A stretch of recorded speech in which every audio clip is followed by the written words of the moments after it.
finally got my styling perfect, the lighting is beautiful, everything looks amazing in the viewfinder, but then I check the image on the computer and half the dish is out of focus. And it doesn't matter what aperture I use, I just still can't seem to get the front and the back of the food sharp at the same time. You ever felt that? Or maybe you see perfect 45-degree shots on Instagram with everything in perfect focus and wonder, what's the magic they're using? What am I missing? Is there some secret technique I haven't figured out yet? No, it's not your imagination or something wrong with you. Angled shots of food are hard, particularly for focus. So I'm gonna show you how to navigate these challenges. But very first, which angles are we talking about? So let's start by understanding the general range of angles and when to use them in food photography. At 25 degrees, we're looking at food almost from the side, but with just a slight elevation. This angle is perfect for showcasing height and drama. So we think towering burgers, layered parfaits, cocktails with beautiful garnishes. It's that shot that emphasizes kind of the vertical motion and creates an imposing, almost larger than life presentation. Then there's the classic 45-degree angle, which we call the sweet spot in food photography. It's kind of an industry standard in a lot of ways for a good reason, because it's sitting halfway between overhead and straight on, which gives viewers the best of both worlds. You can see the beautiful surface details from above while still appreciating the layers and dimensions from the side. This is why you see it used often, and it's in almost every cookbook and restaurant menu. So then moving up to 75 degrees, where we are approaching the overhead territory, but we're just not quite there yet. This is the modified top-down perspective, and it's ideal when you want to show patterns and arrangements while still maintaining some sense of height and dimension. And it works really beautiful for flatter compositions where you still want to catch a hint of the sides. Think pizzas with toppings, or maybe salads, cookie arrangements. Ultimately, each of these angles tells a different story about your food, and knowing when to use each one is a first step in elevating your photography from amateur to professional. Because ultimately, the angle you choose isn't just about aesthetics, it's about deciding which elements of your dish deserve the spotlight. So let's go ahead and tackle the biggest challenge with angled food photography, is understanding how your camera's plane of focus actually works. So when you focus your camera, you're not just selecting a single point that will be sharp, you're actually creating an entire plane of focus that runs parallel to your camera's sensor. So we imagine this plane like an invisible sheet of glass cutting through your scene. At a 90-degree overhead angle, this is rarely an issue because your food and this focus plane are nearly aligned. But as soon as you tilt your camera to any angle, that focus plane starts to intersect with your food in a way that creates problems potentially. And this is why 45 degrees is particularly frustrating, because let me show you what's happening. When your camera is at 45 degrees, this focus plane slices diagonally through your dish.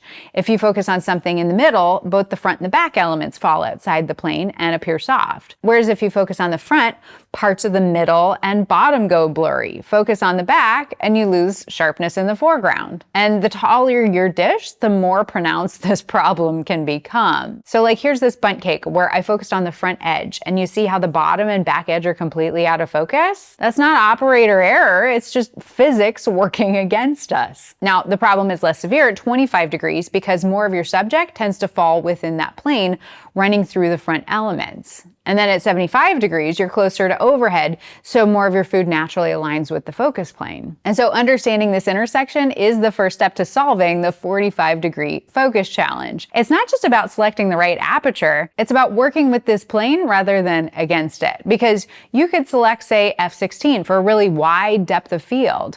But if you're physically close to the subject, remember, the closer the camera is to the subject, the more pronounced the depth of field, and you're at 45 degrees, and the subject is fairly wide, you're still going to have focus issues. So let's talk about choosing the right f-stop for each angle, because this can make or break your shot. So I'll show you exactly how aperture selection changes as you move from 25 to 75 degrees with our little mini bundt cakes. So at 25 degrees, you're dealing with some depth challenges since you're viewing the subject almost from the side. And so for these mini bunts, I'm going to go ahead and start at f8. And if your subject has substantial depth, like these cakes, you might need to push it to f11 or f13 to capture adequate sharpness from front to back. Of course, though, this is where I do live on the edge when it comes to focus in general.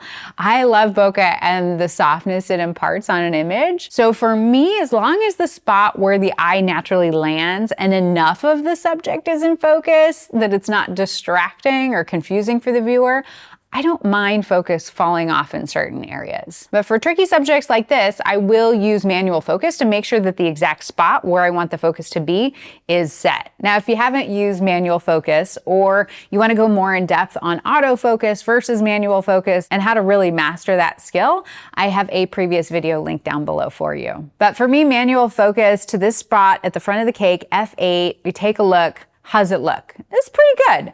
I'm gonna go ahead and move to F10 just to see, and that's pretty nice. It's more focused to really capture the subject, but still some nice softness in the periphery. But then here's the tip that a lot of photographers overlook, is that you can also increase your distance from the subject, because watch what happens when I back up and use a longer focal length.